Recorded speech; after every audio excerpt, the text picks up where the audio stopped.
that further.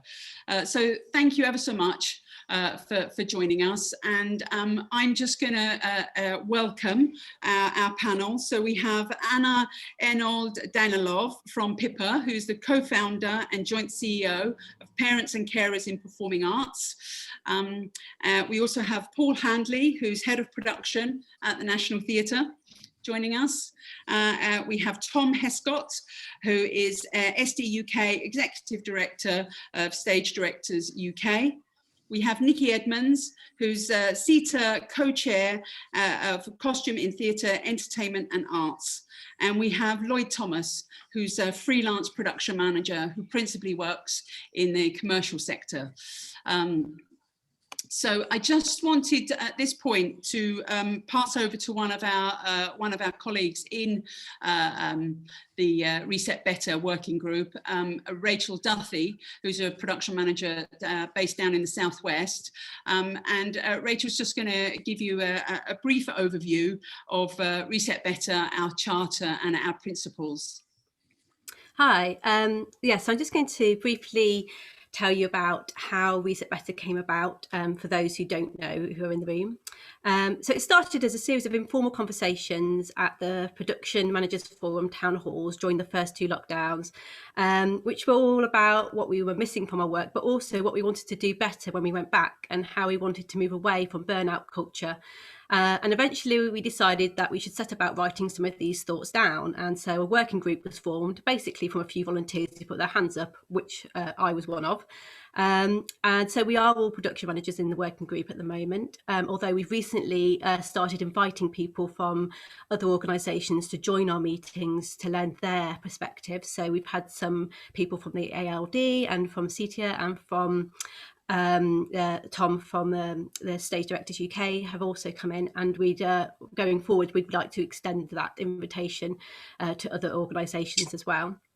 And we do span a range of theatre, so from small scale, such as myself, I work in the small scale sector, to ACE funded, to larger sectors of the industry, more commercial based. But we have written these with a production manager's eye, and we try to incorporate other people's points of view, but we're realizing that we really want more voices in the room. So that's why that forums like this are important, so that we get your thoughts on the table.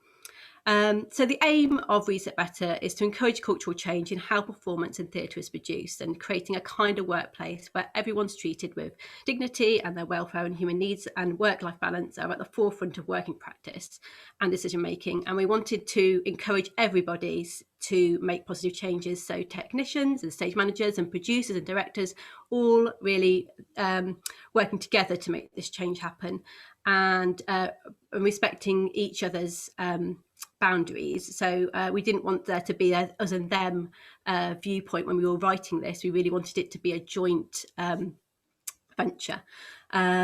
And we've written a charter, which is a call to arms, which is sort of lays out that ethos of working. And we've now also written some principles, which are tangible suggestions of action that you could take to realise the charter in reality. And they aren't by any means a you must do these things to meet the charter. They are just a starting point, and everybody's ways in which they'll reach the charter will look different, but we're hoping that they will help the conversation and help people go, what is it I can actually do to make this happen? And that is it really in a nutshell. And I'm hoping that as we go through this forum, we'll be able to really start to talk about what those things mean.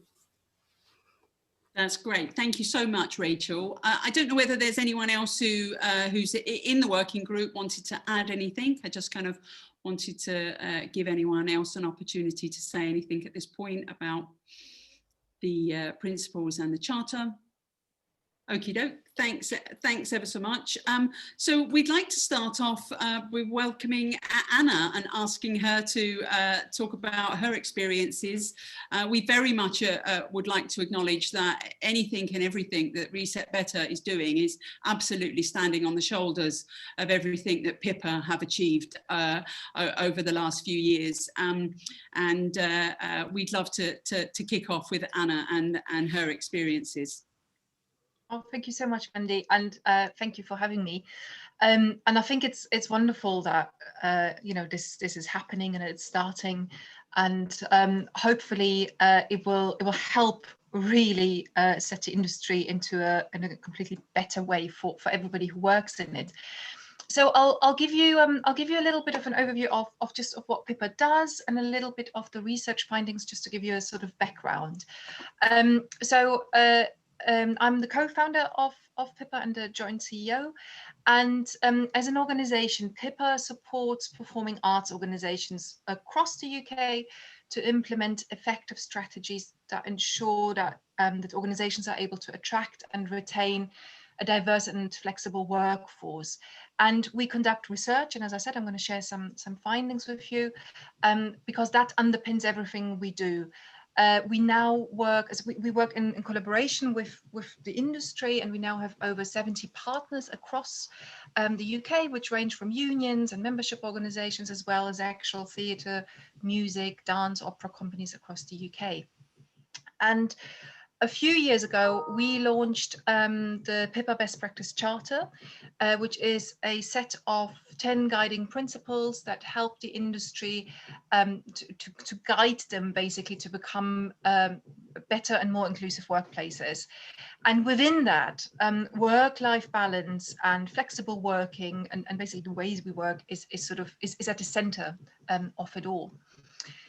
And around this, we also developed a framework, which is the PIPA Charter program, which then helps organizations to embed more inclusive policies and working practices and resources, basically, to support their workforce, specifically parents and carers, to basically the workforce has a better and more manageable work-life balance. And I'm delighted that we've got now nearly 50 performing arts organizations actually taking part in the program. And the way the program works is that we help organizations to review what they have in place, so what policies and working practices they have in place, and then identify areas for development, and we support them then with practical tools and a network of other performing arts organizations to achieve whatever they set out to do. And the toolkit that we have has got now over 70 like case studies and how-to guides and sample policies of best practice that can then help support parents and carers, and with that the wider workforce. And why do we need that? So when we started PIPA 5 years ago, there wasn't any support out there for parents and carers. So we tried to find some.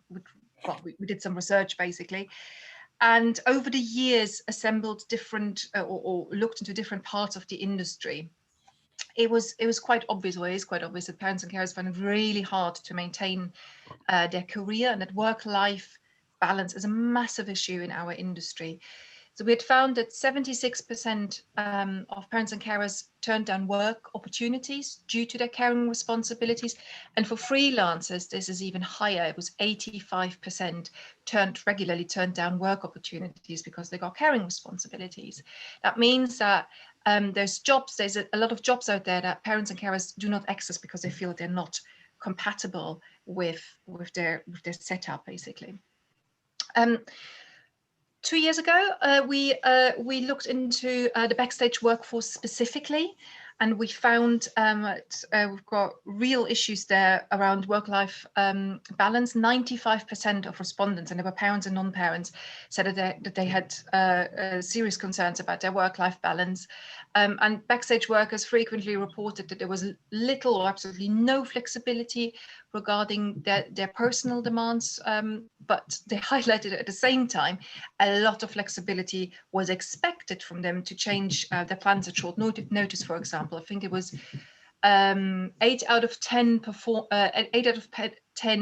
backstage workers reported less than 12 hours notice for schedule changes, and nearly half changes of call times with less than 6 hours notice. So I'm really delighted to see in the Reset Better principles that this is something that, you know, we all feel should be addressed, because last minute notice to changes in schedule makes it really hard to manage basically your caring responsibilities or anything else that's going on in your life.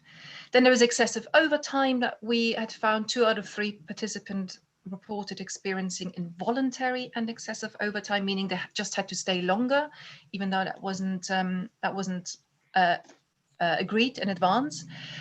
And this feeling of not being listened to, which is something we keep hearing, especially from the freelance workforce, and not feeling able to address the issues that people come across. And then COVID, so the last thing we did was during COVID, we also did some research just to see how COVID impacted the parents and carers working in the performing arts. And obviously our industry being almost completely brought to a standstill, it looks quite dire. But for parents and carers, it was even worse. There's a lot of fear of not being able to compete for opportunities if we go back to the same ways of working, especially if you still consider that, you know, schools can close like that, and nursery bubbles can close at any time, or that your partner gets sick and you have to stay at home. There's a lot of fear around how we're actually going to manage coming back. And before the pandemic, we had found that 4 out of 10 people who had left the industry did so because of their caring responsibilities. However, the latest research, the COVID research, had found that 72% of parents and carers are now considering to leave the industry. And if you think about that, 72%, that's an immense talent loss that as the performing arts is basically potentially facing. And that means that this will affect diversity, this will affect gender equality and overall accessibility of the arts if we don't do something about this. Therefore, I'm delighted that Reset Better is being launched and is looking into ways of making our workplace basically more manageable and more human-centric for everybody. I think right now is the time to set new principles of working, and for organizations to learn from COVID and from previous ways of working of how we can become much better. There's enough from me. I spoke a lot. I'll hand back to you, but I'm really delighted to be involved in this conversation, and I've got loads of thoughts. Thank you so much, Anna. You bring up some excellent points, and I absolutely agree. One of the early discussions we had with Reset Better was if not now, when? If after this year of everyone taking a pause and everyone dealing with their own personal existential crisis of where their identity comes from, family or work or friends, and everything being ripped apart, then there will never be another moment like this that we should seize that opportunity. So I absolutely agree. Thanks so much, Anna. So I'll move on now to Paul, unless there are any burning questions for Anna that anyone wants to ask, but otherwise we'll kind of feed questions as we go along. But if I can hand over to Paul. Hi, hi everyone. I'm Paul. I'm the production technical director at the National.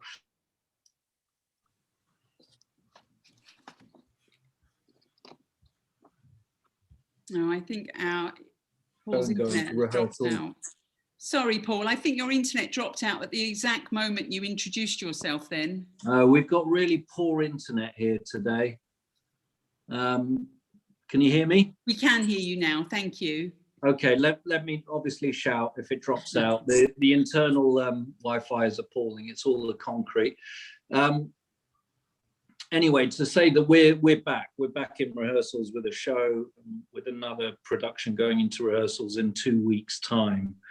And a lot of us have not stopped all year. It's hardly been a pause as we've tried to salvage the business, really. We've gone through a fairly hideous redundancy process, lost 25 to 30% of staff, and we don't have all the answers yet as to how we're going to rebuild what it is the National Theatre is perceived to be. But I think you're right. I think it's so great that you're having these conversations. I think we very much feel that there's a now or never factor to so much of this stuff. And I think we're dealing with a workforce, even if they've retained their jobs, where resilience is low, where there is just a general angst really about the new world, the security of their life and their work, and as you've said, a reflection on what it is that people sacrifice to exist in this business. So I mean, we're looking at three principal things, and I thought it was so great that you acknowledged the issue of representation, and that maybe today we're not as well represented as we should be. Well, that's a fact about our industry, and it's a priority to look at that. We're also seriously looking at environmental impacts and sustainability. We've been talking about it all these years, but it's about time we really took it more seriously. And of course, most of you will be aware of the Green Book, which we here at the National are set to start trialling as soon as we possibly can, and certainly attempt the baseline standard on all our productions with a view to testing the advanced standard on one or two within the year. And I think all these things are tied together, and welfare of staff and freelancers is central to all of it. We can't promise to have all the answers. We also know at the National, even with our redundancies, we're better staffed than many arts organisations, and therefore some things are easier for us than they will be for others. Part of saving jobs in this period was to save some costs from reducing hours contracts with some of our staff, which was a big ask from them. And, it was a remarkably collaborative and understanding conversation that we had with staff and unions about that. But I think it also leads to questions about the working culture in theatre, the fact that for so long a culture has existed where it's just expected you sacrifice yourself to making this work, and you spend every hour of the day and night here. And we know that prevents diversity and inclusion. It's not a very attractive place to come and work if you know you're going to give up, more than many people do in their working lives. We're not going to be able to fix it all instantly. The economy of theatre is so dependent. Regardless of digital strategies, there's not a huge amount of money to be made in that at the moment. And so we are dependent on selling our seats. And of course, that means getting to a point where you can open a show as quickly as possible. And that's especially acute for commercial theatre, but just as acute for the National Theatre's economy as well. So the last one of these forums I was on, there was actually the conversation started to get interesting when some of the freelance associations chipped in about the complexity of longer technical periods and what it meant for freelancers who weren't necessarily going to get paid more or might be asked to be working away from home for longer than they have in the past. So I think there's a three-dimensional conversation to have about this. Certainly, we're being less precious about splitting people up on shifts in a world where people got used to working with the same lighting or sound programmer constantly. We will break them, and we will certainly attempt to stop people working as many hours as they used to.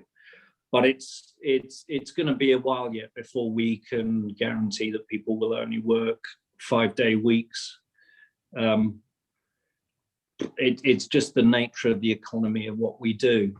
But I think we will, listening to people, what we've said is that everyone has to listen to each other, that we have to be frank with each other, and we have to move away from a culture. It was actually a director that put it to me as a culture of command and obey, that the artistic ambition comes before everything else. It just can't. I mean, our budgets have been reduced by about 50%.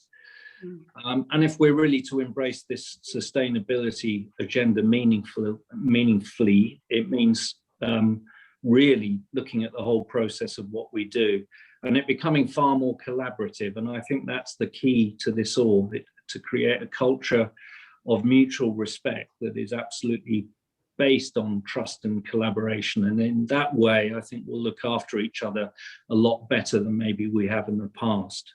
So I am hopeful, while being cognizant of all the challenges we've got coming our way. I think that's probably me for now. Thank you so much, Paul. That's really kind of you. I think I absolutely agree that one of the core things to come out of this is breaking the kind of power dynamic in the room and opening up the discussion to ensure that, I mean, as a production manager myself, I'm very aware of kind of manipulating a schedule to accommodate, say, the director's caring responsibilities.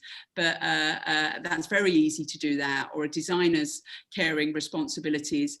It's less easy to ensure and to give as much focus and energy to the person who is to the ASM or to the flyman or to the stage crew, because there's less power in those roles. Yeah, I completely agree with that point, Paul. Thank you.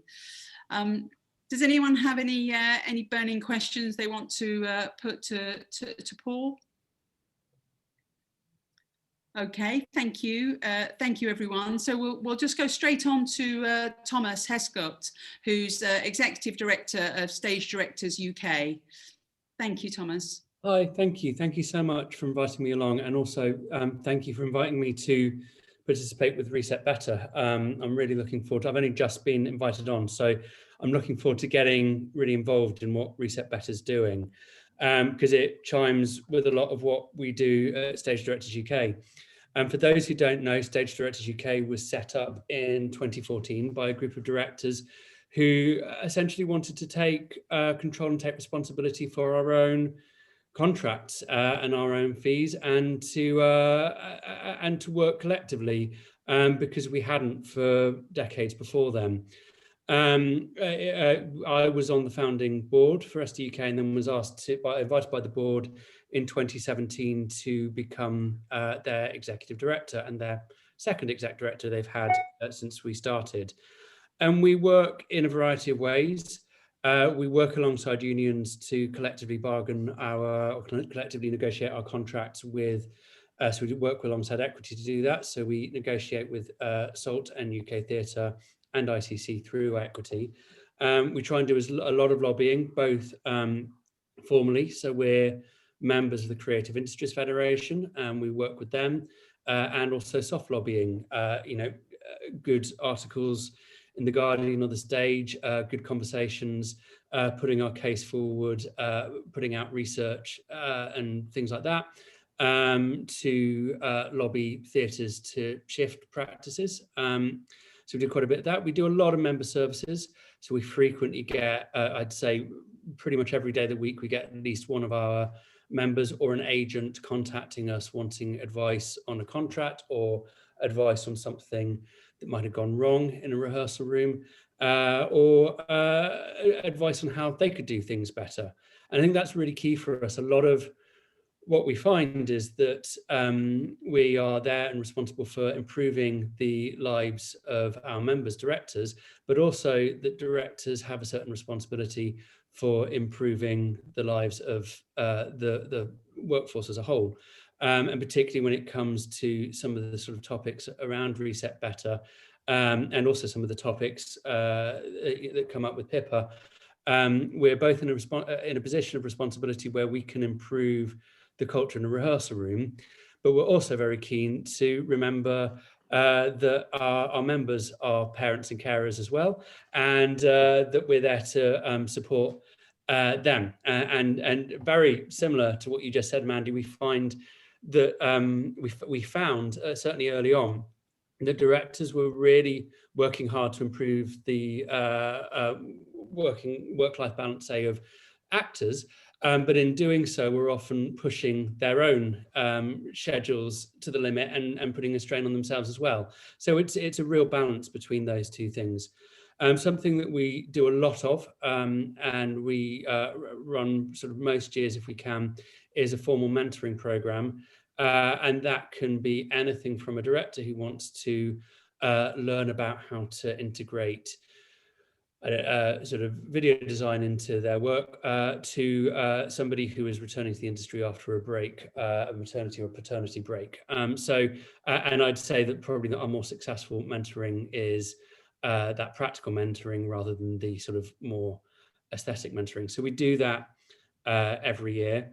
And that's sort of built into something that's Arts Council funded that is launching next week at the beginning of May, which is something that we've been working on to offer to our members, but it's also the initial part of it, and some of the mentoring programs will be open to everyone in the industry, not simply our members or not simply directors. And that's something called SDUK Resilience Project. And that's Arts Council funded.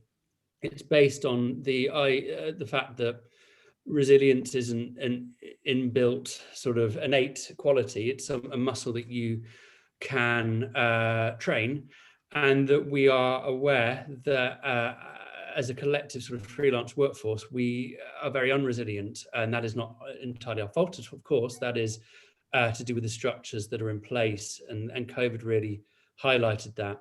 So we commissioned two researchers to do a sort of really thorough future sort of scan, horizon scan of what the industry is going to look like, not just immediately, but what it's going to look like within the next 5 or so years as we rebuild, and to use that as an opportunity there to then share that with the freelance workforce and look at what training and skills people are going to need to integrate into that industry.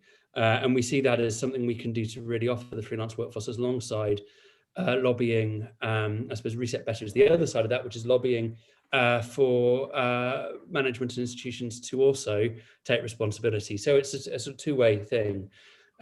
What we found with an awful lot of the research we've done, which isn't surprising, is that it's all COVID has done for the freelance workforce, dare I say, is sped up things that were already ingrained within the industry, and has highlighted things that some of us have been saying for a long time. And much of the sort of principles that we're now talking about, we actually published a book called the Best Practice Booklet Guideline, which will go on our website as well. We published this about a couple of years ago. And I'd say, and the bit on parenting and carers was written by PIPA. None of this is reinventing the wheel. It's all stuff that we went to our partners and colleagues and asked for advice on. And that's trying to put together best practice, both for people employing our members and also for our members who manage teams.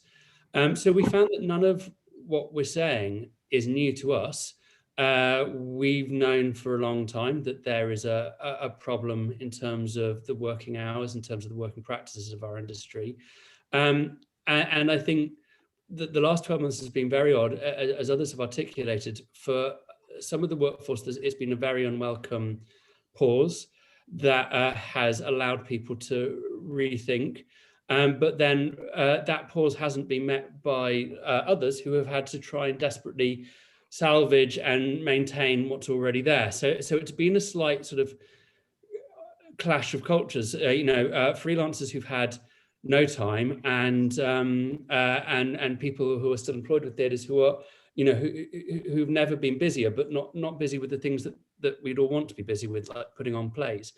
Having said that, what we've really found is that some of the, dare I say, complacency we'd seen prior to COVID, where there was a sense that talent will always out, there's been an increasing understanding that we didn't mean talent, we meant privilege, and that privilege would out. And I think there's been a growing understanding from some of our leaders, particularly actually at the Arts Council, who were very deaf to a lot of this before 12 months ago, and who gradually started to learn what it's like for freelancers and take some responsibility for that. That people are much more open to new ways of working, new ways of thinking. When I took over SDUK in 2017, I put together sort of some of the principles that we worked on, and one of them was that we don't represent the industry as it is now, but we try and help shape the industry as we hope it to be in the future. And so we're not simply responding to what it's like now. We do that in a variety of ways. We have a board which I believe is representative both in terms of skills in different sectors, but is also representative in terms of gender split, racial diversity, and includes directors with disabilities and chronic conditions, and there are also parenting carers on there. So we've got a board that represents the industry we hope to have, not necessarily the industry as it is now. We also have a series of DEPs and working groups who can work on projects and things at a grassroots level to bring to our board and to myself.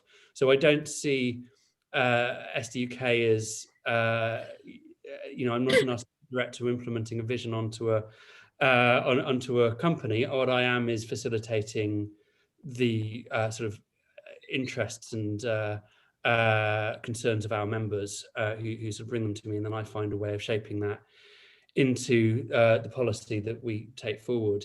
I think one of the things that most interested me is something the Wellcome Trust and Research Wellcome Trust did on working hours several years ago, where they highlighted that and they proved that a 4-day working week was a much better for productivity and much better for employers than a 5-day one, which I thought was fabulous when we're still campaigning for a 5-day working week as opposed to a 6-day one. And it really got me sort of thinking about, actually, what does a 4-day working week look like for us? Actually, how could we, and that's taken me to some, taken SDUK myself to some ideas about how we can reorganize our rehearsal rooms in a way that maybe isn't quite yet a 4-day working week, but actually allows us not to be working through lunch breaks, not to be working all weekends, not to be working into the evening, where there's a separation between production meetings, design meetings, costume fittings, etc., and the rehearsal room, where we start to get much more honest about how long something takes. And so that's where we're at the moment. Is everything that we're doing now is probably what we've been doing for 5 or 6 years. Nothing that COVID has shown us has, to be honest, shown us anything we didn't know already, but we're just at a point when people are starting to really want to change how the status quo. And we believe that with everything we've done up until now, all the research we've got, all the lobbying we've previously done, all of our brilliant partners like PIPA and like all the other partners we have through APTL, we're able to start to make those changes. Sort of the last 5 years has been the building the foundations, and now we're really ready to sort of move with some of that. So I'll be quiet now, but that's what we've been doing. Thank you so much, Thomas. That's really lovely to hear from you. Just at the end there, Thomas mentioned APTL, and for those that don't know what APTL is, it's the Alliance of Associations and Professionals in Theatre and Live Events. This is a kind of a collection of all the associations that we all work with. So I'm a member of Production Managers Forum. We've got Thomas here from SDUK, we've got Nikki here from CiTEA, we've got lots of other people here from other associations, whether it be Scene Change, whether it be Stage Management Association, whether it be ASSAM, whether it be WHAM, which is Wigs, Hair and Makeup. They're very new on the block, but they've got the best acronym. I'm a child of the 80s, what can I tell you? It's basically, for those that don't know yet, we're all the associations coming together and talking to each other and sharing best practice, sharing knowledge, sharing skills, sharing sometimes together, sometimes campaigns that we're interested in. And APTL have been incredibly supportive of Reset Better and have marked it down as one of their campaigns that they absolutely want to focus on collectively. I think you know, that in itself, the birth of APTL, you know, along with Freelancers Make Theatre Work, is one of the kind of shining lights that's happened to us all over this last year. The incredible Freelancers Make Theatre Work, and their incredible website with the huge amount of resources, giving a voice to those that don't have a voice. Is incredible. So with that in mind, I'm now going to go over to Nikki Edmonds, who is the co-chair of Costume in Theatre and Entertainment and the Arts. Hi. Well, I mean, we couldn't be set better with Mandy's background right now. So I think, you know, she's brought in exactly what costume's about. She's brought the fun to us today. So we're super happy that that's there. Costume in Theatre, Entertainment and Arts actually began about 5 years ago, and it was called CiTEA, which was the Costume in Theatre Association. And to make it more, to give it some more reach, we've incorporated the entertainment side and the art side of it, because as we were going through this pandemic, we realized just how many costume workers work across all sorts of different spaces. So we're not just in theatre, and there was no space for costume workers to be together as a community. And just by being in theatre, we just felt it was a bit too limiting. So we reinvented ourselves to some extent. But my incredible co-chair, Catherine Kodacek, was the original founder of CiTEA as it was. And she and I were invited. I think one of the reasons that CiTEA has grown during this pandemic is to create the community that costume workers needed, and to keep everyone connected. And one of the things that really made it possible to grow was the involvement with APTL, because we're suddenly in a room where we're being heard and costume workers being heard. And when you're talking about this pandemic, our costume, you know, when you're doing costume fittings, you're suddenly we're finding ourselves on the front line, if you like.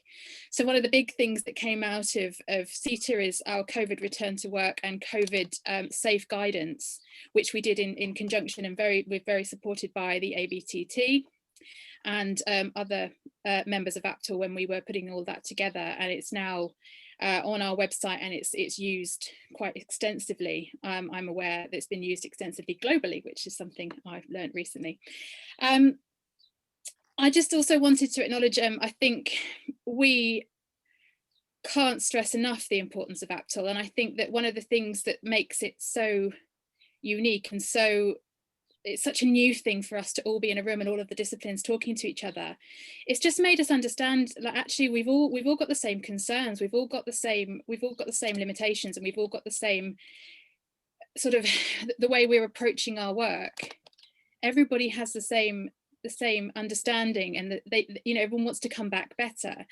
And I think by listening to every discipline, you can't just push forward with we want to do it like this, because whatever we do will affect someone else. So it's about finding the balance and talking and communicating through that.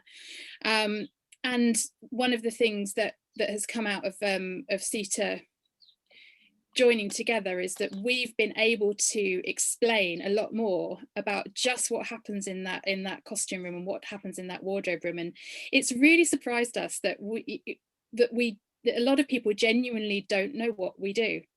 And I think that can be said about all disciplines. And I think that's one of the things that's really important to get out of these experiences, is that we need to understand what everybody does, and we need to be able to listen, we need to be able to share, we need to be able to support.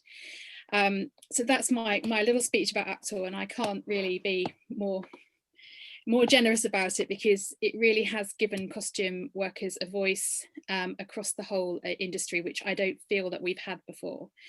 Normally we just rock up and we make all the costumes and we do everything outside of the building. So even when we're loading in, you just see these beautiful costumes come in and they go on to people and nobody knows what happens. I mean, we say it's magic, it is magic, of course it is, but there is a lot that goes into it, and that all gets done off-site, which, is the same you would do with your set builders, etc. People don't see what we do. I'm just going to give a little bit of something about what CiTEA does. I mean, as I talked about our COVID safe guidance, we are working very closely with the ABTC and the technical standards. We're trying to level up and put some technical standards for costume and wardrobe into the Yellow Book. We are working very much with PIPA. Actually, we hosted our first happy hour. We've got another one coming up in June, because as you can imagine, many costume workers are female, and so we have a majority that get affected by the parenting and caring responsibilities, and we're already seeing quite a skills drain going to film and TV. We're going to see a massive skills drain going out for parents and carers. So I saw Matt's on this call somewhere. Matt Hardcastle's been really supportive with our PIPA team. On our committee we have a job share. Actually, we have a job shared committee member. So, and they are both parents, and they share the workload of that committee space. And they're working very much we're working getting some case studies and good practice. Actually, when we had our happy hour, we realized that there are a lot of good practices, so it wasn't all doom and gloom, but what we want to do is take those experiences and learn from those and help other people realize that they can ask for things and it's going to be successful. So it's empowering people to be able to ask for things that they need and not feel like they're going against the grain if they can't do those 15-hour days. One of the things that we're delighted about is that we have one of our committee members. She's running a pilot to some extent. She's in charge of an alterations team that's going to be putting on quite a large production in the West End. And she was at one of the very first Reset Better meetings. And after that, she took a schedule that she'd already submitted to us. And she took it away and she said, I don't need to run this like this. I'm going to make this more flexible. So she's now adjusted the work pattern of those people to cover that technical rehearsal so that the costume and wardrobe department are fully supported, but you're not flogging somebody for 14 hours a day. So we've got fresh energy coming in midway through the day, which allows people to take their children to school. It allows people to pick up their children from school. It allows people to put their children to bed. And it's on a rotation. And she's actually worked out that it's actually less expensive.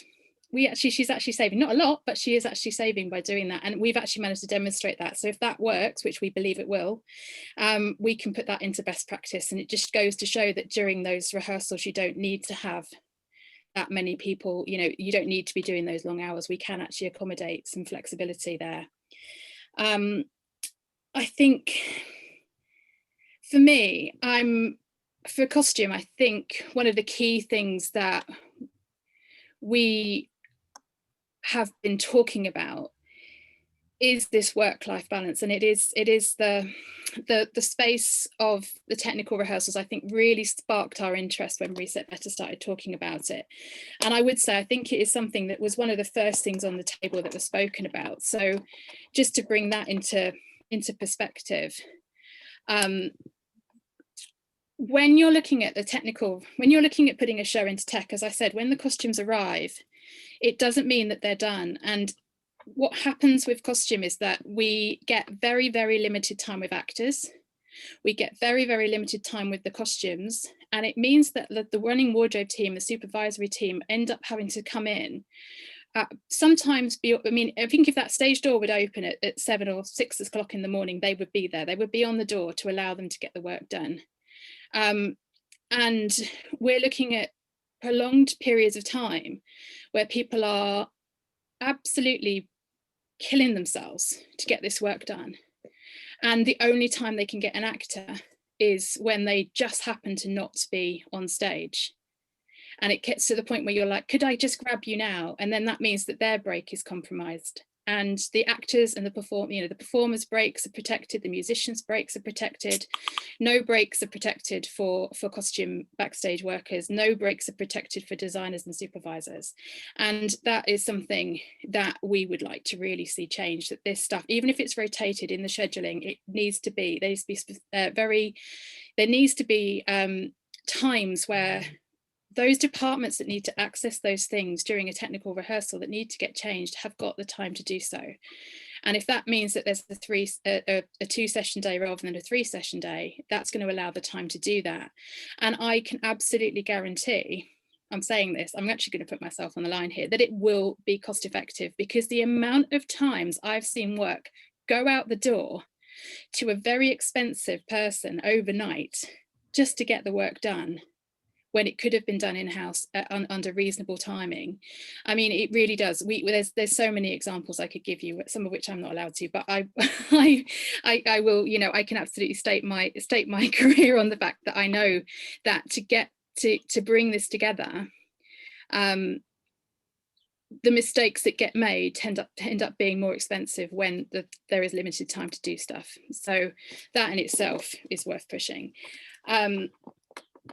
I think the other thing is that I've watched us get to the point where we're at the end of the technical rehearsals, we're into rehearsals, and the company is just broken. And you can just see what you're going to get is an exhausted first night, an exhausted first preview, and that's when it starts to get really dangerous. And I think to say that the majority of accidents that I've seen, just because people have been so exhausted, all seem to happen within those first few shows, and everybody panics and they just, you know, they try and pull it apart. But actually what could have happened is if we just slowed down, just even by a couple of days, we would have been able to get there, and we would have been able to get there safely, with everybody being able to know their job and to be able to run that show with complete confidence.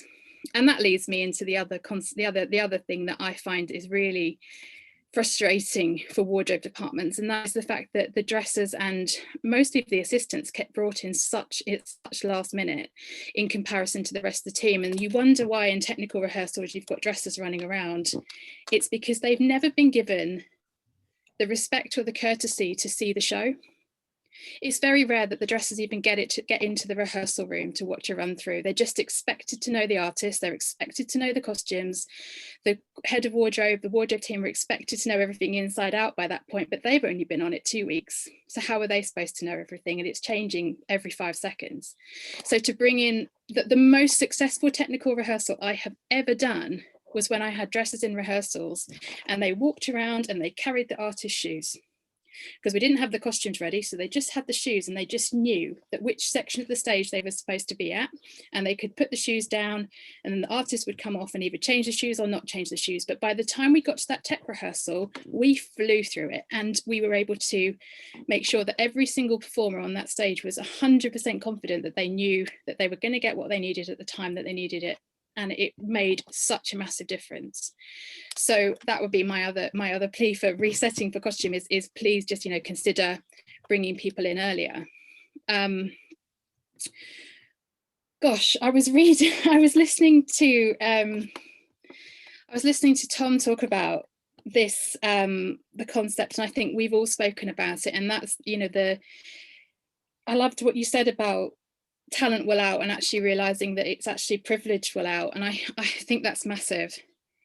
One thing that we are starting to really organise with CiTEA, and I know that we spoke to the Reset Better team about this, and is something that we would like to see, which is the apprenticeships come back and trainee positions come back that you do not have in theatre anymore.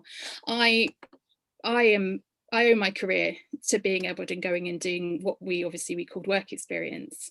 And the amount of times I've asked to bring people in, and I've been told, oh, you can't because of this insurance, we can't because of this insurance. And I just think, what on earth are we doing? We're excluding those people that just want to be able to come and join this industry. And we're missing out on massive amounts of raw talent by doing that. And if we could work out a way that could bring in people onto these sort of, maybe especially I think on those long running shows in the commercial West End. I guess it's harder to do on those smaller short term ones. I suppose it's probably harder to do it on tour, but definitely bringing people in from those the further education levels. So you're talking, you know, 16 plus.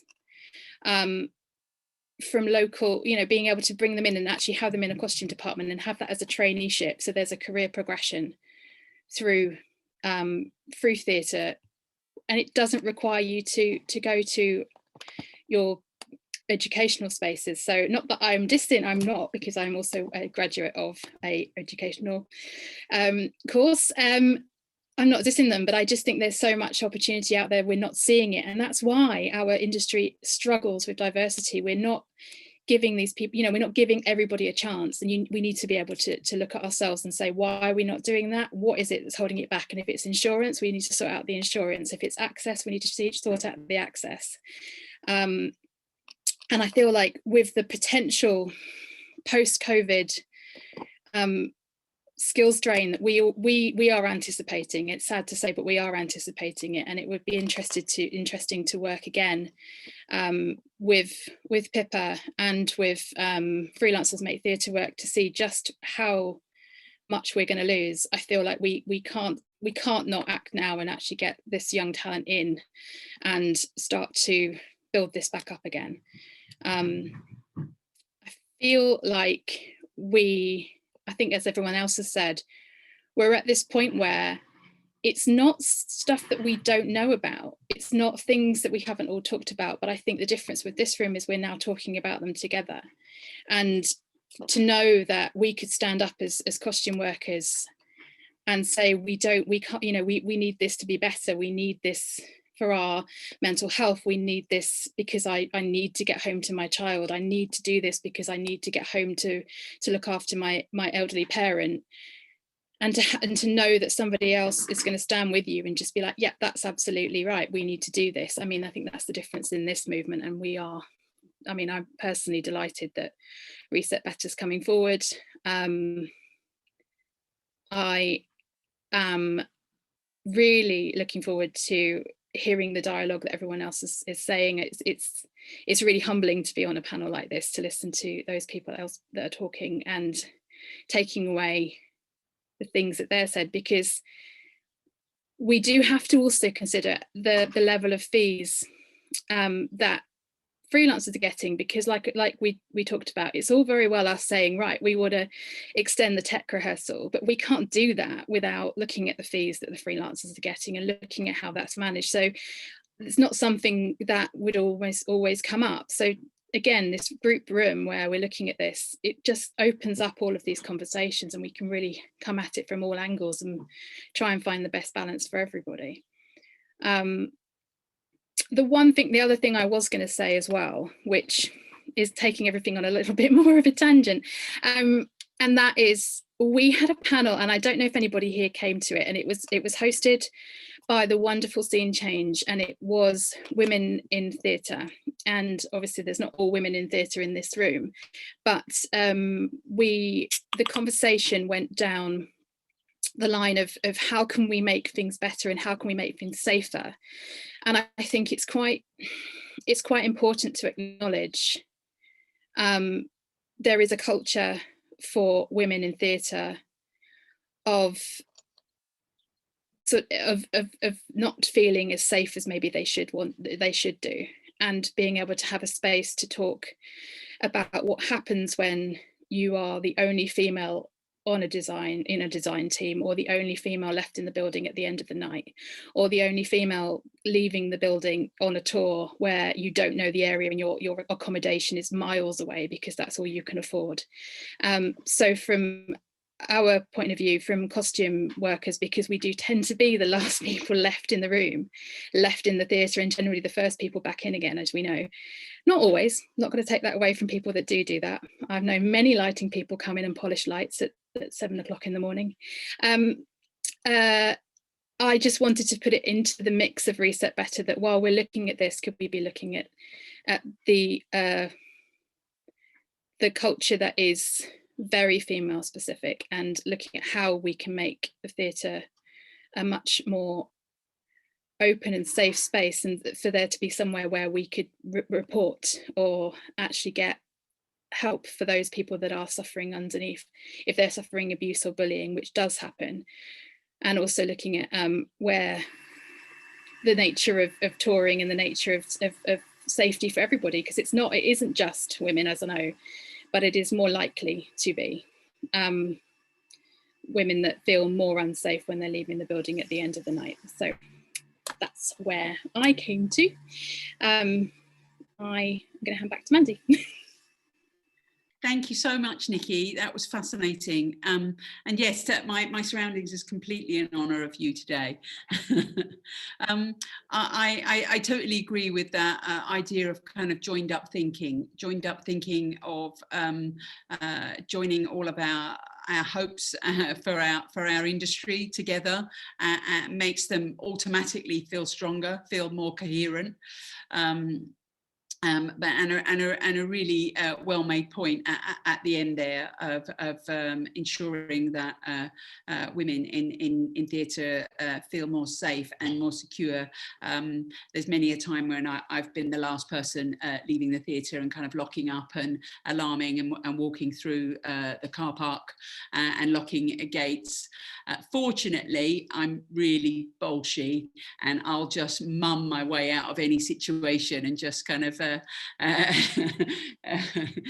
just say something confidently and hope I get away with it. But I totally appreciate that's not everyone's way of approaching a situation. We've got a question from Harriet, who's got her hand up. If you wanted to come in now, Harriet.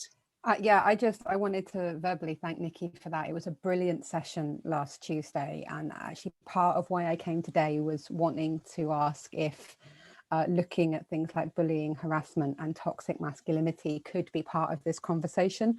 I'm the person behind the Stage Management Wellbeing Survey, and 42% of the people who responded said they've had their mental health affected by bullying and harassment, and 39% by toxic masculinity. We're hoping to get some more data across the kind of wider, particularly production and backstage departments, technical, over the next couple of weeks, but it's certainly something that has come up a lot with kind of the people I've been chatting to, particularly in stage management, as the team that is in just after costume and leaving just before. We're often asking 21-year-old ASMs to go out and, you know, the kind of wages they're paid, they're very much trying to live on their subs, particularly on tour. So this is terrifying to be in a room with all of you, because you're all amazing people that I've been following and inspired by over the last year. But just to kind of add with the statistics, we've 77% of stage managers say they are negatively affected by working time and conditions. We are right there with costume on breaks aren't breaks, they're a chance to get your notes done. A missed meal break means eating a sandwich, as in the wings, which we all hate doing, and then costume yell at us because we've got food near the costumes, and the ASM yells at you because you've got food near the, and then the technical department get upset about coffee on the line. Don't know why. That coffee and technical goes well together, right? But yeah, just, you know, we're really, really thrilled that you're doing this, and anything that what we've gathered can help you guys in making pleas to the people who need to hear it. We'd love to be involved. And as Nikki said, with Aptal, just a chance that these conversations we've been having since I started in the industry in pubs have finally moved into a far more productive, less whingy, more proactive forum is just incredibly exciting. So thanks. Thank you so much, Harriet. That was fantastic to hear those statistics there. I definitely agree that we often sort of have these thoughts, these solitary thoughts, and we believe that we're the only ones that have these anxieties or these thoughts of, oh, surely someone else is coping a lot better with this than I am. Or surely it's just me that, you know, my working practices mean that I have to come in at 7 a.m. when the call is 9 a.m. Or it's me, my fault that I have to stay late. I have to be on top of everything. I can't possibly get anything wrong. I can't possibly not know the answer to the question that anybody at any point may ask me in the day. And we load this pressure onto ourselves in our working day. And then we try to sustain relationships outside of work and relationships with our children, with our partners, with our parents, with our friends. And not to kind of bring too much of a downer on it, but we also, but one of the kind of driving forces with me personally is, we all know that there are people that we've worked with in our career that are no longer with us, and that they passed away way too young. One of the really important people in my life when I was first working at the at the Pleasance in North London was Petrus, and having the chance to work with Petrus when they came and they took up residency with us in North London for a year, and I was very young, very green, and sort of taken under the wing of Petrus, and it absolutely breaks my heart to think that he's not here now and enjoying this industry. And I know we all have those people that are no longer with us, and that worked too hard and kind of went too close to the flame, as it were. And as it turns out, Petrus was one of the sort of founding reasons why the Production Managers Forum even exists. And I didn't realise that until many, many years later, when I started working with David Evans here in Cardiff, which is where I'm from here today at the Sherman Theatre. But thanks so much, Harriet. That was really lovely to hear from you. And thank you so much, Nikki, for telling us the insights into costume and the world of CiTEA. It's always incredibly valuable place to be. And this is why I'm here today. I love always being in the wardrobe department. I'm going to go to Lloyd now. Thank you so much, Lloyd, for waiting so patiently. Lloyd is a freelance production manager working principally in the commercial sector, and we'd love to hear from you. Hello. Yeah, I mean, everyone has obviously spoken so eloquently about you know, their specific areas, and of course fully in agreement with everything everyone said. I suppose I guess kind of the reason you wanted me to come on today was just to look at it from a commercial angle and from the pressures in particularly in the West End and touring, which of course every venue has, but you know, perhaps the pressure to condense that technical rehearsal period, load in technical rehearsal period as far as possible, and get bums back on seats as quickly as possible is perhaps even greater in the West End than it is in some subsidised venues. I mean, I suppose there's you know, it's a multifaceted issue, isn't it? You know, there's so many different priorities for so many different people, both in terms of their personal circumstances, but also in terms of where in the ecosystem they fit. You know, the way that creatives, production managers, production engineers, you know, any of those people that are working on a fee basis or a day rate basis, you know, the priorities for those people is maybe slightly different to the people that are then sitting with a long running show, so stage management, automation, sound, costume, etc. You know, speaking completely personally, for me, a kind of shorter but more intense production period actually in some ways works well. And you know, again, speaking personally, you know, I'm quite lucky in a lot of ways that we have 2 children. My wife isn't working at the moment, so you know, I don't have the same caring responsibilities that a lot of people do have. But I suppose one question I'd pose is, for people that do have caring responsibilities, is a shorter, you know, we all know that the reality is we're not going to suddenly switch to doing 9 to 5 days. So actually is a shorter but more intense period a more manageable thing to arrange childcare or caregiving responsibilities for than a more stretched out period, but still realistically of long hours? I don't know the answer to that. It's just a question. I can see somebody saying no in the chat, so clearly not. Of course, there's loads of things that we are already starting to do to be more, to be cleverer, you know, with our time. You know, concise note sessions at the end of a technical period, at the end of a preview, rather than allowing those note sessions to run on. Smarter ways of dealing with that. As has been talked about, splitting people's roles so that an early team and a late team as much as possible. I try to do it with production staff. We were just talking about costume workrooms doing the same sort of thing. Of course, there's a financial implication to all of those things, but like you say, with the right planning and being smart about those things, hopefully they should be cost neutral. I personally, I always strive to only ever do 2 sessions on stage with the actors.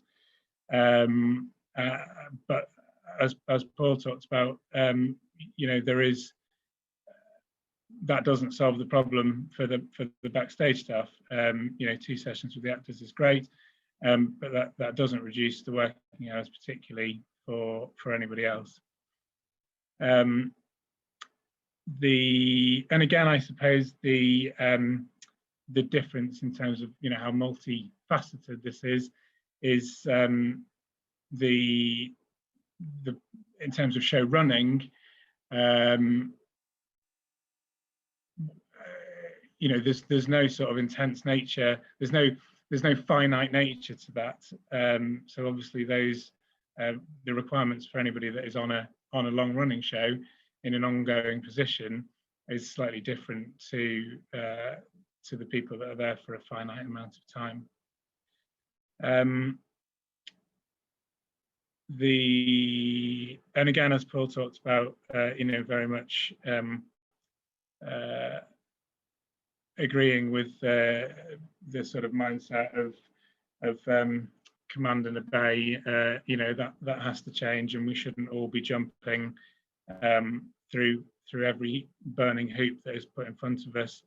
And I think the part of that onus is on production managers, as well as it's on directors and producers to be mindful of that, to look at those situations objectively, and make the right calls, both for the good of the show, but also for the good of balancing that with everybody's well-being. I think that's all I want to say initially.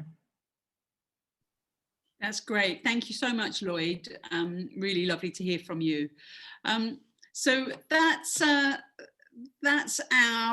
panelists, everyone. I'd like to now open up to the room for questions, for comments, for kind of stories of good practice, for good news stories, as Mark Shale would say. Turn the story around and tell us good things that have been going on in your theatre, in your experience, that you can share with us. So any comments that anyone would like to make, or any questions for the room? No one volunteering? There we go, Mark. I was going to call on you, Mark, anyway, even if you hadn't. Do you know what? I knew you were going to call on me, because as ever, everyone is always a little unhappy putting their head above the parapet. So I'm always the first to fill the void, because nature abhors a vacuum, right? A pleasure. And firstly, thank you, Mandy, and thank you, panel. As ever, I've been desperately trying to keep my mouth shut, because I want to learn from others. That's the joy of coming into these rooms, and as ever, it's great brain juice for me. So thank you, Nikki. I loved the shoe run concept, and I think this should be standard practice in all shows. And I have to say, I've done exactly that, where we brought the dressers in on a very complicated show, and that was one of the reasons I know we saved a whole tech session, because we put all the costumes in the room, and we spent a day teching in the room before we went into the theatre, because it was an incredibly complicated costume show, and it paid dividends.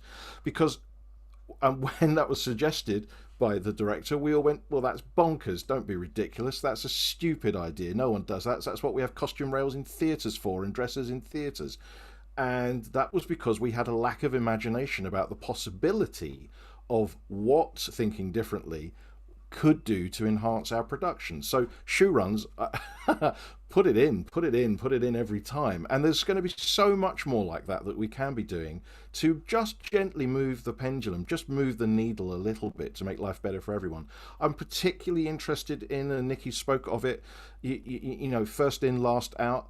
When I'm wearing my company manager hat, it is not unusual for me to spend a disproportionate amount of time booking limousines through Addison Lee to take my very well paid stars of shows, who I should be looking after, that's my job, to take them the 3 miles to their lovely home in Chelsea in the very expensive limousine that I've booked for them. But if I have to even contemplate putting my wardrobe department in a cab to Peckham or Croydon or Surbiton, a producer's going to look at me as if I'm a lunatic. In the old pre-COVID days, in the new world in which we live, I'm not going to bat an eyelid about putting that straight onto petty cash. Sorry if there's any producers in the room. I'm very aware that I'm possibly doing myself out of future contracts. But because this is the reality, isn't it?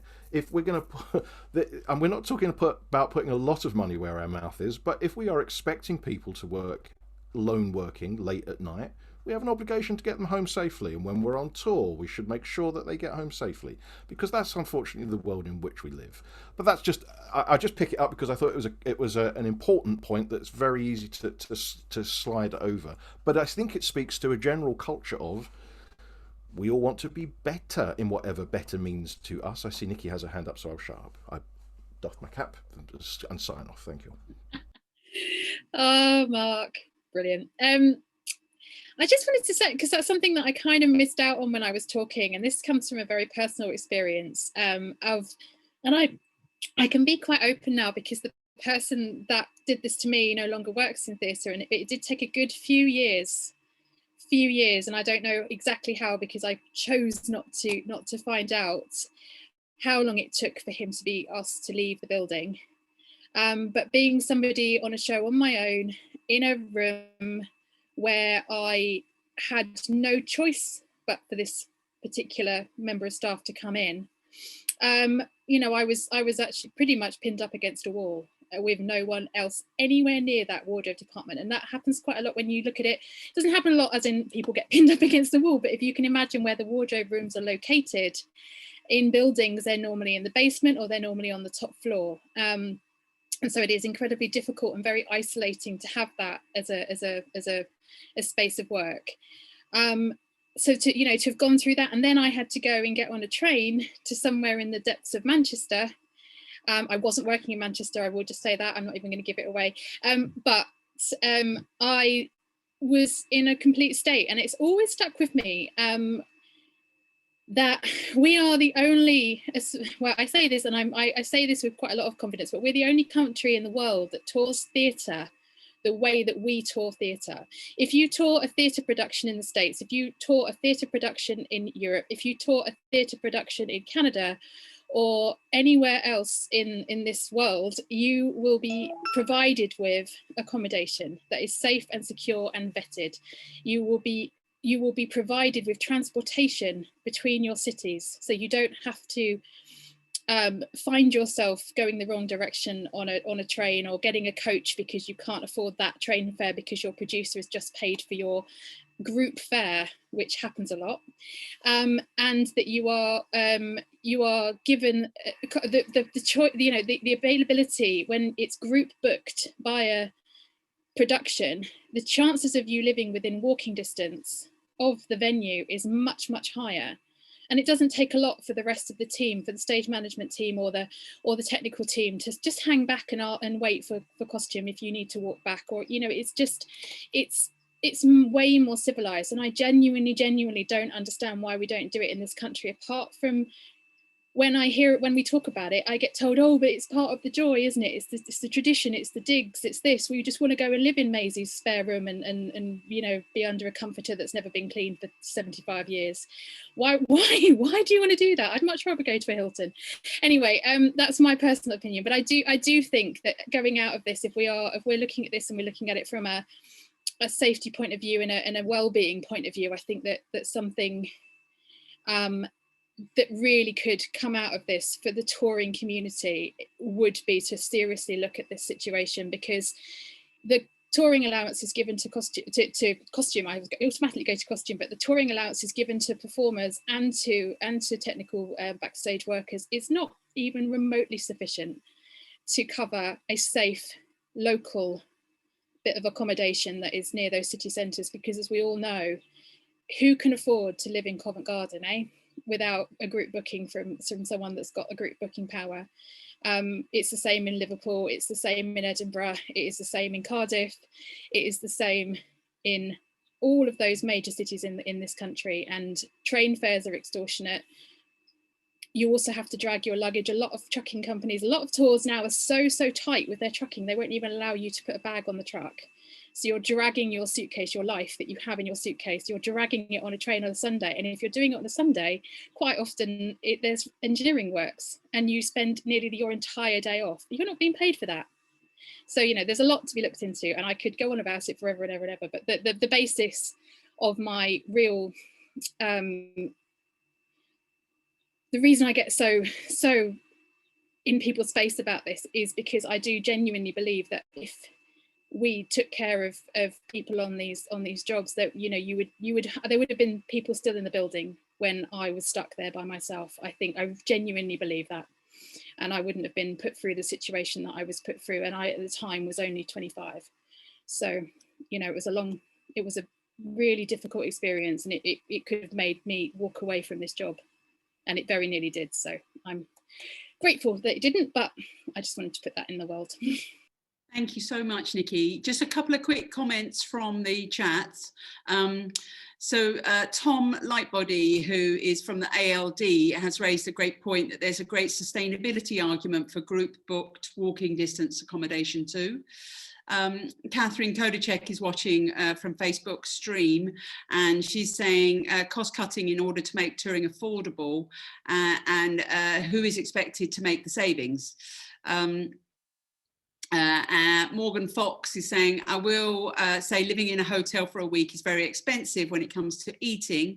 That is, for me, the only reason I avoid them while on tour. Thanks ever so much for those comments coming in. Let's go to Thomas, who's got his hand up. Hi there. Yeah, I just something I didn't talk about earlier because it didn't quite fit with Reset Better, but of course everything we're doing is all interconnected, and it's now started to come up. We're really aware at Stage Directors UK that we're in a position that not maybe other associations are in that we represent potentially directors who are sometimes the victims of bullying and abuse, but also sometimes the perpetrators. And obviously it isn't just directors, but we know from history that our members or our potential members are likely to be the perpetrators. And we really want to make sure that we're the solution. We can be part of the solution. One thing that we've started to talk to the PMA about, who represent agents who are also in the position of representing both victims and potentially the perpetrators. So we started to talk to them about solutions. And one thing we're looking at doing with them is all of the agents who wanted to, and us and any other association who wants to, is paying into a fund that will employ a freelance HR department, so that the moment that what we found is with our members is that when we have a complaint, that inevitably an HR department is there to protect the building, the theatre, the company, not to protect the worker, and so that we can have our own freelance HR department. So that the moment one of those things come up, we're able to refer to a specialist HR department who will be able to help. And certainly people we've spoken to who have been through experiences that would have used that have all said they would have loved to have had that had it been there. So it's something that we're really in early discussion about, and it's not something we're ready to roll out now, but it is something we're going to come and talk to other associations about and see if other people want to chip in and be part of that sort of crowdfunding an HR specialist to help us.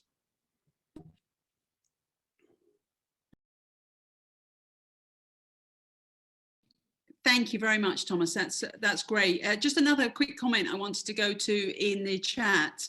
So Fiona Watt is watching from Facebook stream and says that the last person standing culture as a badge of a successful career needs to go and be replaced with empathy and care.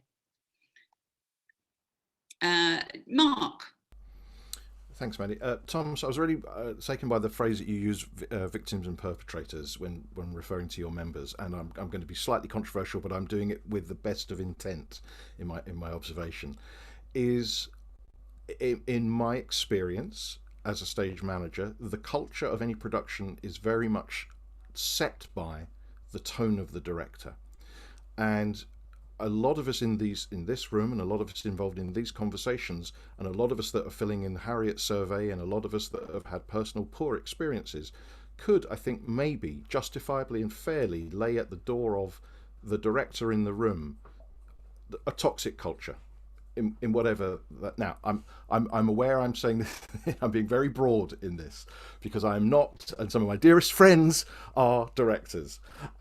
But would you say that's fair in the first instance? And if not fair, would you recognise it? I'm not clearly asking you to answer for every director that's ever walked the earth, but I'm genuinely interested in your take about if tone is set by directors.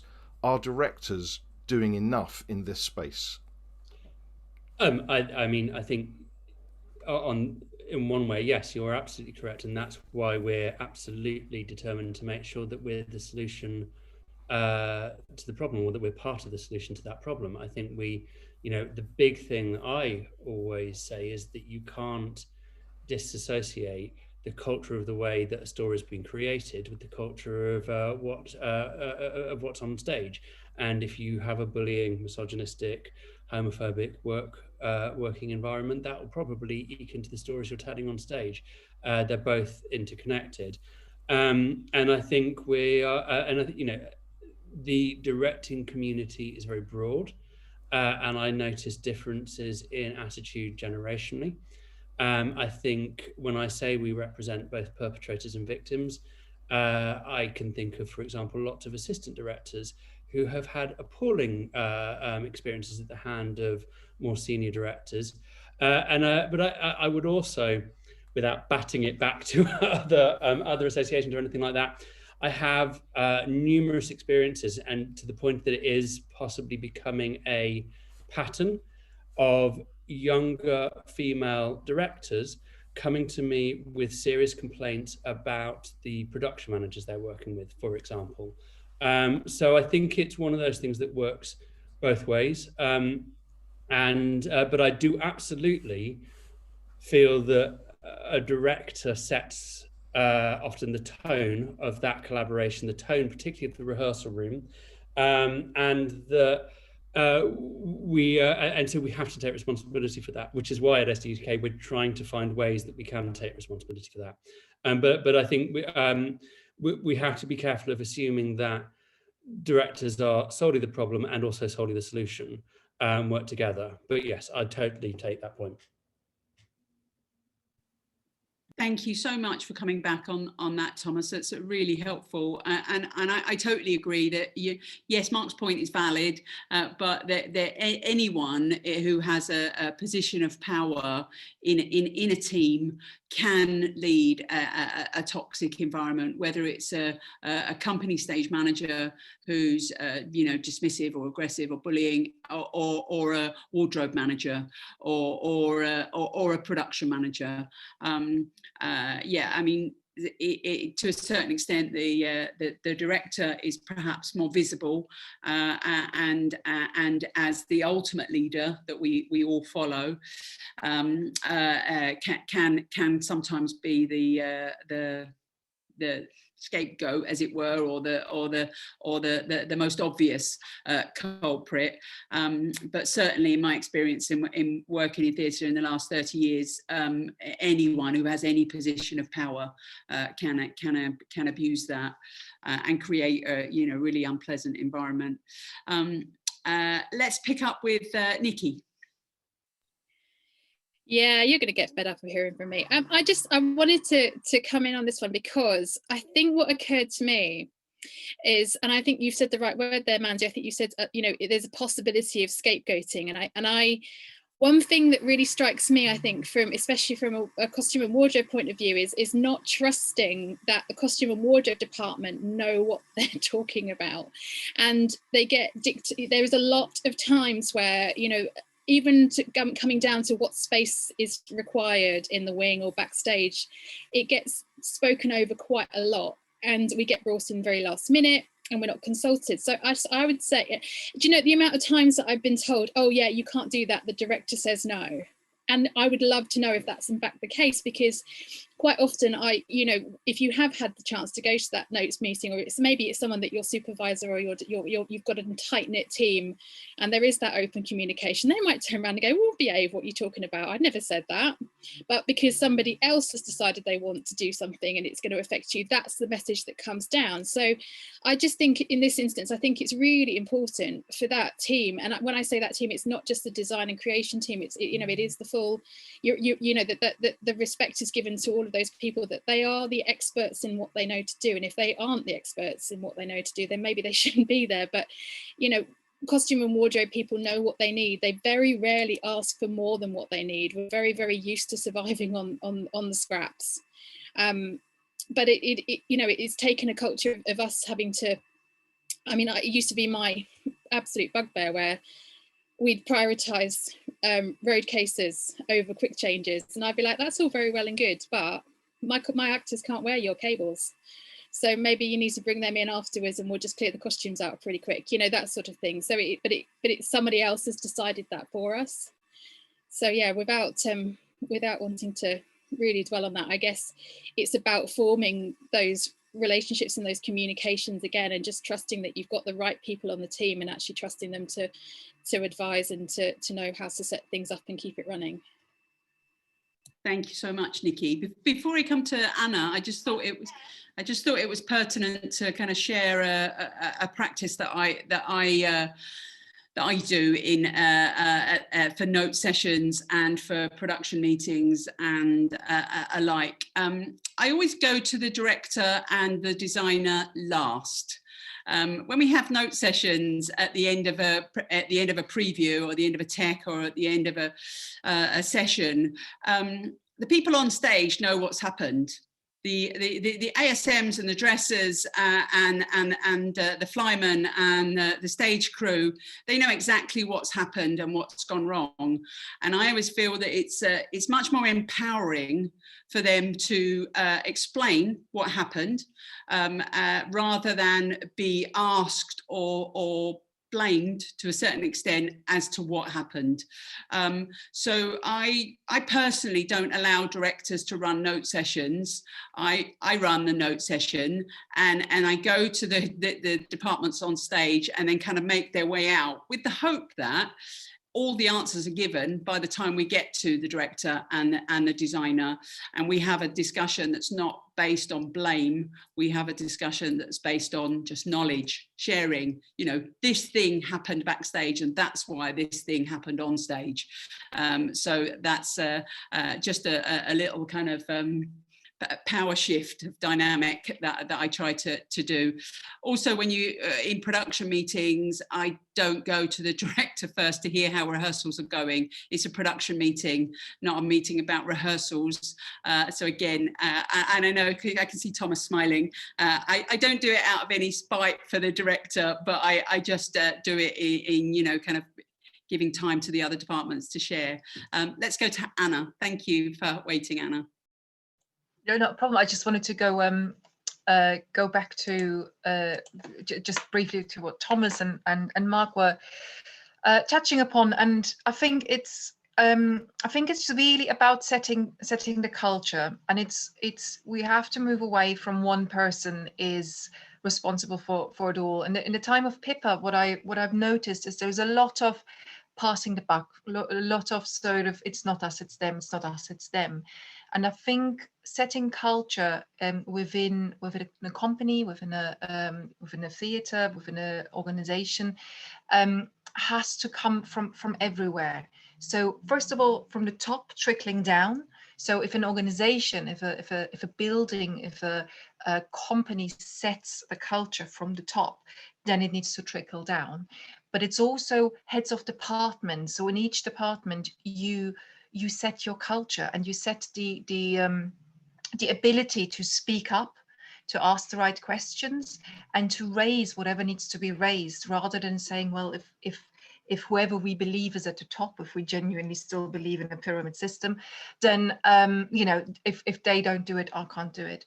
I think like we all need to take like you said, Mandy, like that sort of responsibility of saying, I'm going to enable conversations to be open. I'm going to enable a place where people can safely share whatever is going on, but I'm also going to model the behavior, and that's really important. And I've noticed it's something that you've got in your Reset Better principles as well, because the modeling is so important to set a precedence for, you know, we're talking earlier about apprentices and coming up and actually training new talent, is actually to see that you can leave, or you can say, I can't do this now, or you can say, we need to stop right now at the rehearsal, the tech, or we're not going to do an emergency call just at the end of a session. So it really is in all departments setting up that culture and modeling it, so we don't wait for somebody to do it for us,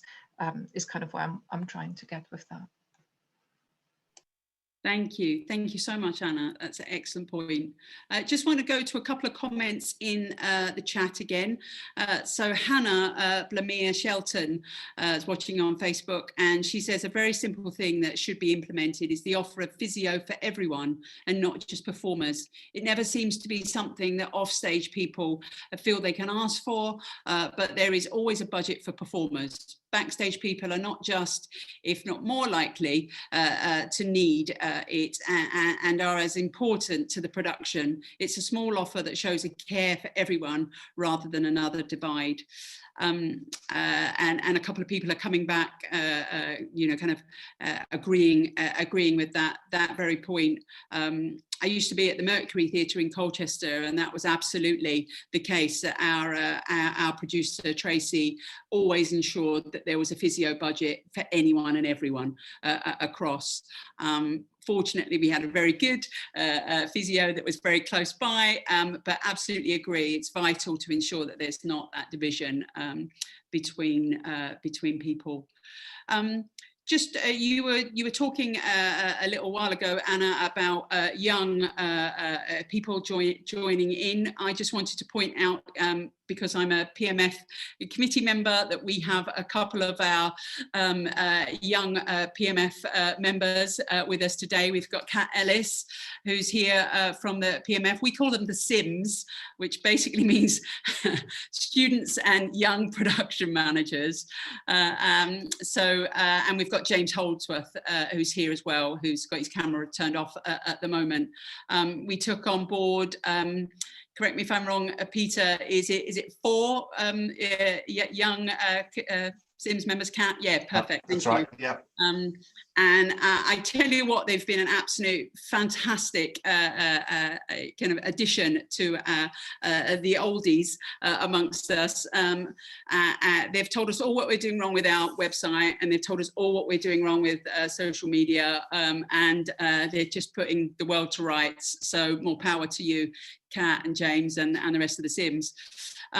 I've got people with hands up, so may I go to Paul? Hi, hello. Thank you. One of the things that I've thought for years that would help to make theatre more flexible for more people is job sharing. And I've always been baffled as to why it doesn't happen more often, but it does seem to be vanishingly rare that people could work as a job share. So my question to everyone really is why is that? Why does job sharing just not seem to be a thing? Like somewhere, and if anyone has experienced working either in a job share or has been someone who's employed 2 people in a job share, if there are any tips that they could share with us in terms of making it work.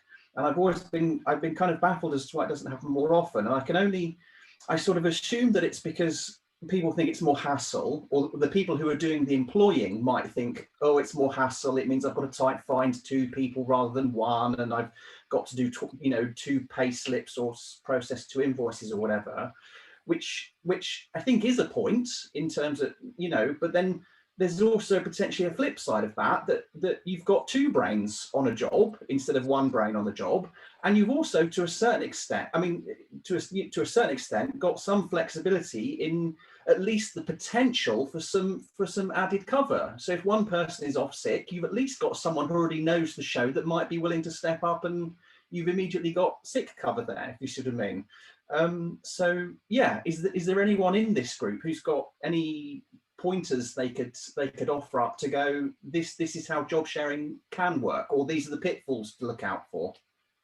I'm going to obviously go straight to Anna with that one, who will have all the answers coming from PIPA.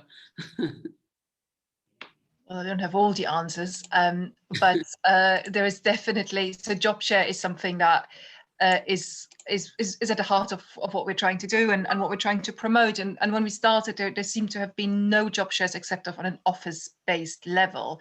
And the good news, Paul, is that there are now job shares on backstage and even on stage level happening at all sorts. And it's not just job shares, but job splits and job flexible working, which is really at the key of this. I think there has been a fear of doing it to start with, of how could that work? How could that possibly work? If it hasn't been done before, surely there's a reason why it hasn't been. So if there aren't enough examples, if it's not sort of common practice, then we seem to fear of implementing it. There is a question about job design. That sort of feeling of that one person has to be, let's say, stage management, like it has to be this one person who holds all the knowledge, when in fact you can absolutely share knowledge and you can absolutely share practice.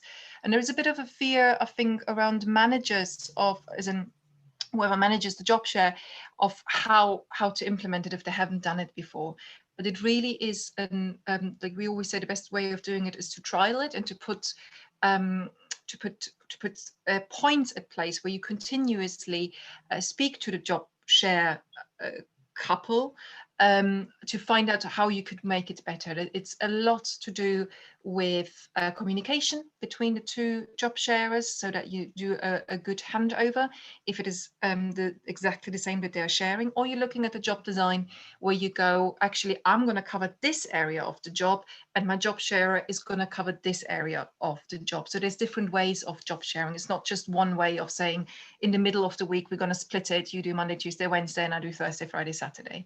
So it is really about looking at what kind of design you want for the job share, and it works at all levels. Some are slightly trickier, simply because you need to consider rehearsals, like how do you who is at what rehearsal? Do you need 2 people at a specific run through, for example, or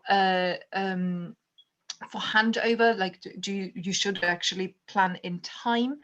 But some job shares are really straightforward and are really about 2 people being well equipped to actually do the same job, just sharing the time or the job role. As I said, we've got examples at the Mercury Theatre on different levels, actually. There was a fantastic example at the Young Vic Theatre happening a few years ago. Even the National Theatre had looked at different ways of doing it.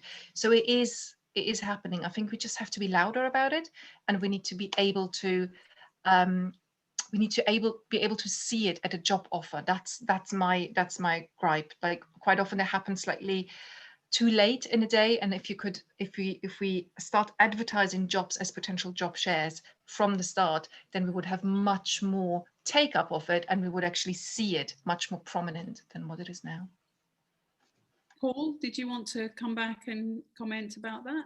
Oh, I mean, it's lovely to hear that it's much more prevalent than I thought, and certainly something I'll take from this is, and I think that actually all production managers in particular could think about is that job description. Just, is it as simple as just putting in one line to go, could be job share, and actually everyone can get more in the habit of going, well, I'll just put could be job share, why not? Put the offer out and then see what comes back. That's really what it is, because most people who apply for the job are clever enough to know how this could work as a job share, because they know the job themselves, so it's I can only say, like, give it out as a we are considering job shares and flexible working, and then have the discussion with the people who are in the room, and out of a sudden you're attracting so much wider talent, because people who cannot do the full-time work will apply for the positions and go, actually, now that you're saying it, maybe I can do the job that I thought I couldn't previously do. Thank you very much, Anna. Thank you, Paul. I totally agree. When I was at the Mercury, we had job sharing ASMs.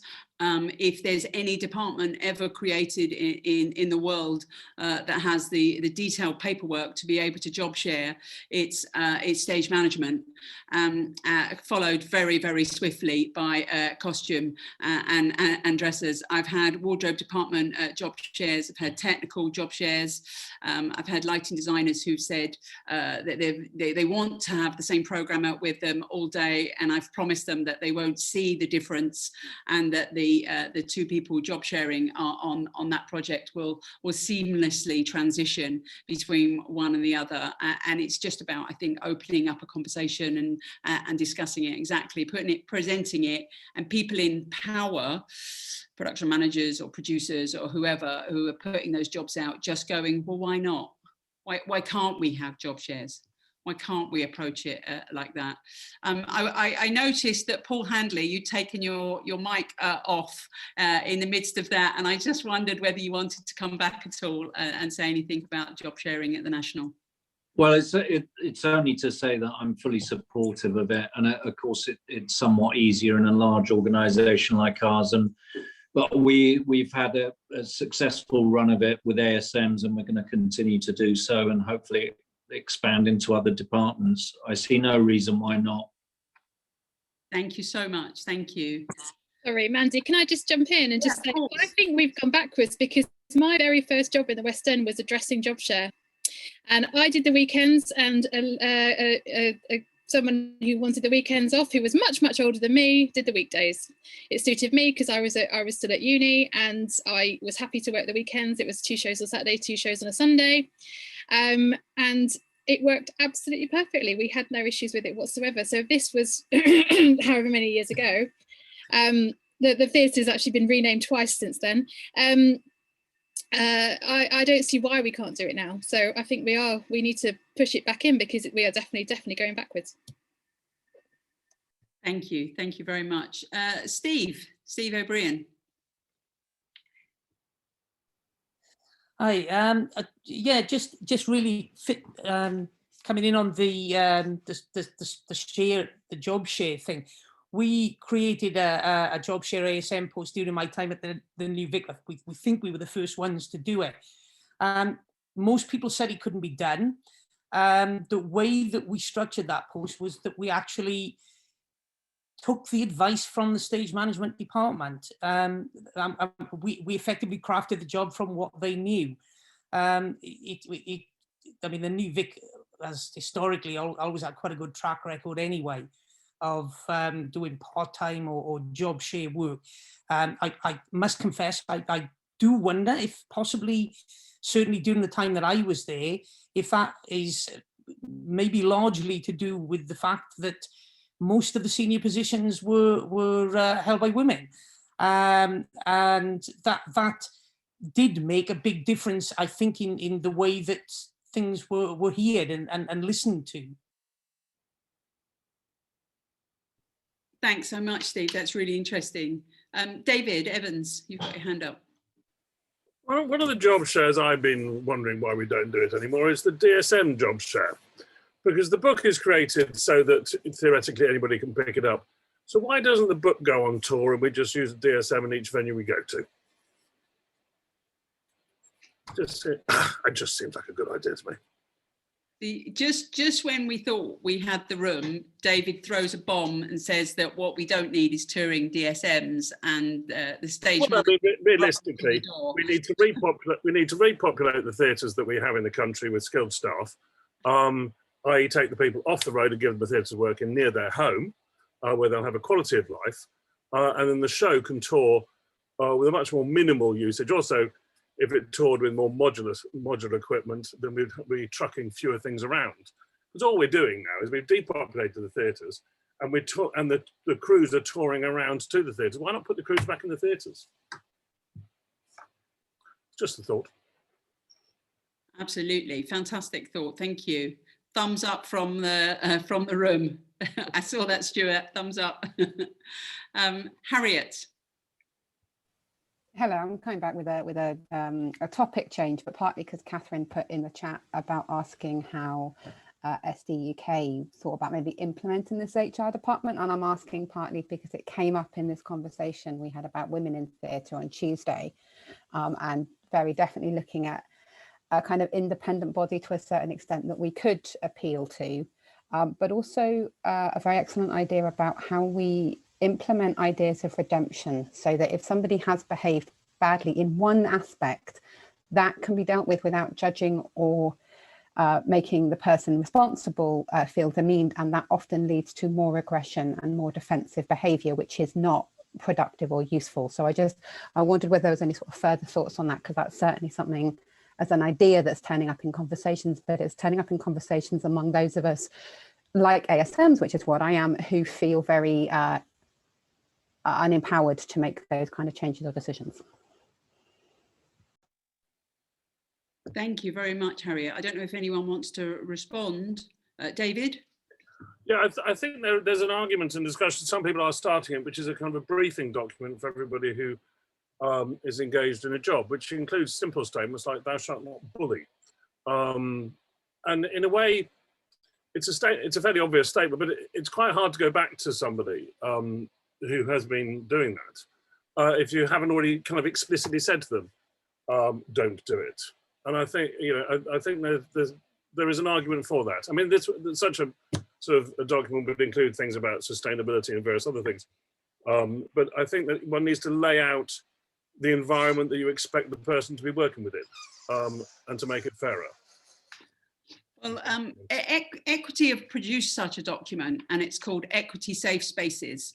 And at the beginning of every rehearsal period, we should collectively be reading this document, reading Safe Spaces. And it says that we're all, basic, for those that haven't heard it, it basically says that we're all entitled to work in an environment that's free of fear, and that we're all entitled to work in a safe space.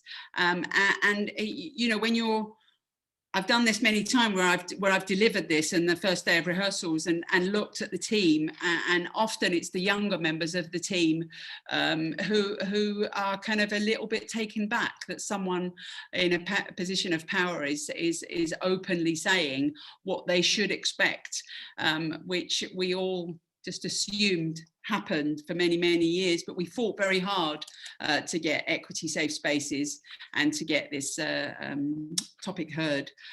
So I know there's a ways to go on it, but it is helpful if that's represented on the first day of rehearsals. Let me go to Thomas, please. Yeah, thank you. And yes, I was going to say that most rehearsal rooms I've been at in the last few years, there has been something, usually the equity safe space, but something along those lines. And there are obviously other ways that can be implemented. I find in TV a lot, things like child protection courses, you have to do an online child protection course. And really all it is not a course that will teach you anything, but it's proven that you've gone through it, so it becomes effectively an extension of your contract. You can't say you didn't know because you took something and they can prove you took it. I just want to directly answer the questions about how we intend to implement a sort of freelance HR department, if you like, to say we're just working that out now. We really don't know. It's been an early conversation with the PMA. They may not even be interested, although they seem very interested at the moment and very keen to find a solution.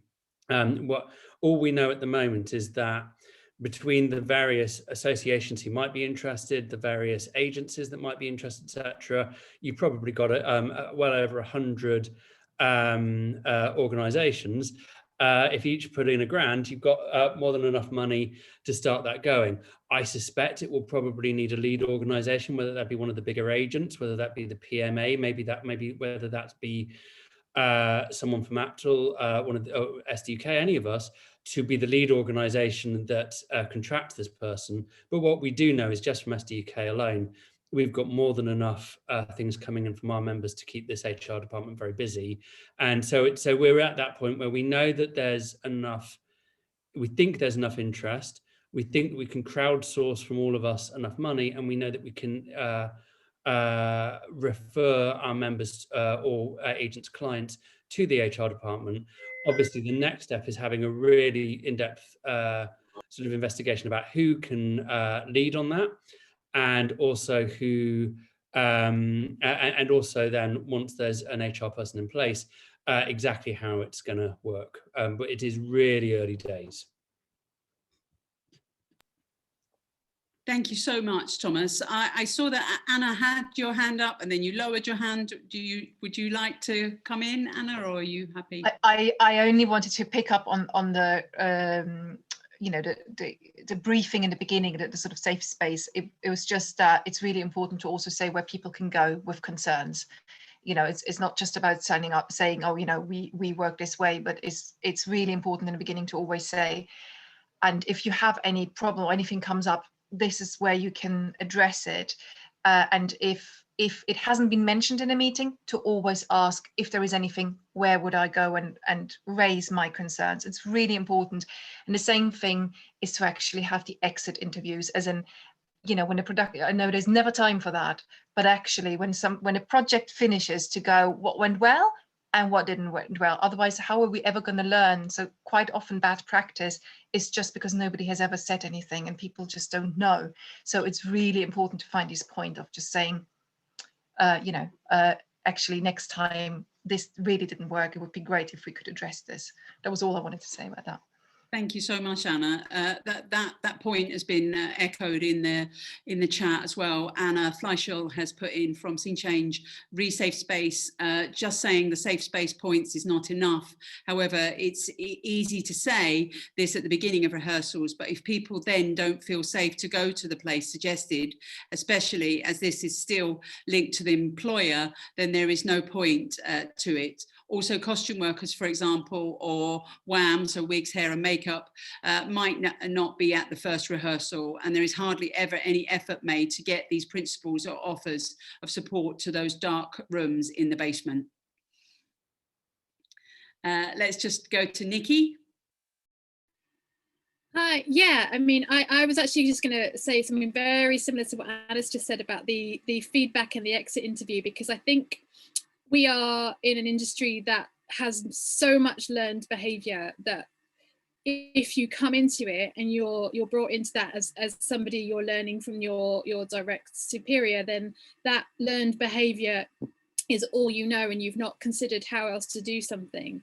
And if you're learning from somebody that's potentially a little bit toxic, then that's how that toxicity kind of gets translated through. And it would be really great to have the ability to feed back. And I think the reason freelancers don't do it potentially majority of the time is because you don't want to challenge your opportunity to get the next job, or you don't want to be that person that says something. So the idea of an independent body and an independent HR is really appealing.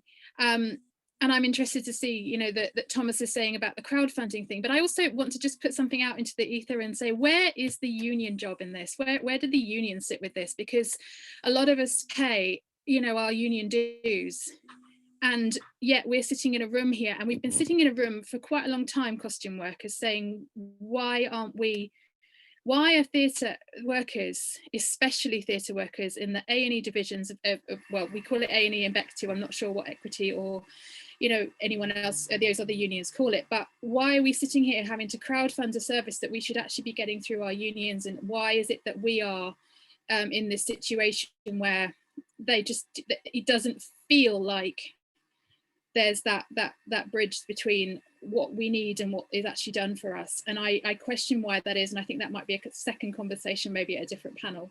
And I would like to say that Bectu they have launched something, and it's called Fit for Purpose, and we're trying to find out a bit more about it, because to be quite honest, I'm not entirely sure what it is that they're launching. I'm not sure if anybody here is from Bectu. They were made aware that this room was happening, so I'd be interested to know if anyone is here. But should it be down to us to have to crowdfund something, or should it be coming out through existing mechanisms that are there? Big question. I don't know the answer. Thank you so much, Nikki. We've just passed 6 o'clock, and the forum is coming to an end now. I'm sure these conversations will continue on. I'd like to just take a moment to thank Anna from PIPA, Paul from the National Theatre, Thomas from SDUK, Nikki from CiTEA, and Lloyd from Freelance Production Manager. I would also, for those that didn't hear at the beginning, I would like to wholeheartedly apologise on behalf of Reset Better and the Production Managers Forum that we failed to achieve a diversity within our panelists today. We didn't represent the global majority, and we didn't represent disabled practitioners. It is part of resetting better and ensuring that all voices are heard, and we speak to each other, and we champion each other. So we do wholeheartedly apologise and promise that we'll do better next time. Thank you so much for coming, everyone. We've really enjoyed today, and I hope you've found it informative and interesting, and let's keep talking. And it's worth just pointing people to the website to see the principles that the working group have published that we'd really like everyone's input on. That's at resetbetter.com. And I think Dan's just put that into the chat. Thanks, Dan.